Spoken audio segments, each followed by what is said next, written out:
At other systems, it was that had their own forms and their own documents.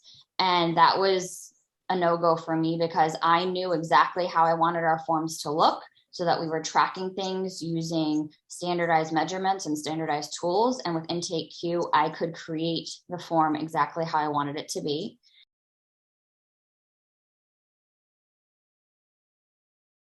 My administrative staff and my clinical staff love intakeQ.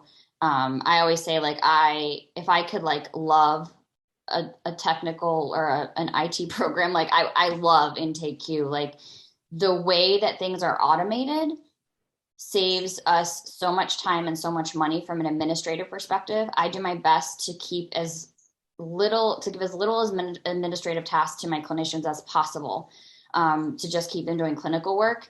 And intakeQ really helps facilitate that. It's seamless, it's intuitive.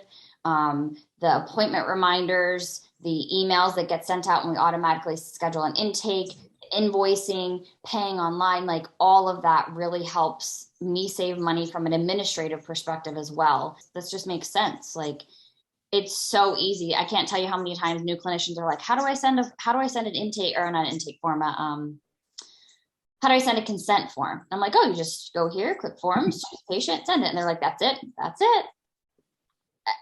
Because I knew it was going to be growing, people are going to be leaving and coming. The idea that it was subscription based monthly was extremely interesting to me. And there have been times when people have left and I was able to cancel that subscription and I started it over again when someone was hired a month later. That saved me a lot of money and a lot of angst, not being locked into this long-term contract. And the pricing was extraordinarily below other systems, and even now is extraordinarily low below other systems, and yet the system is so superior.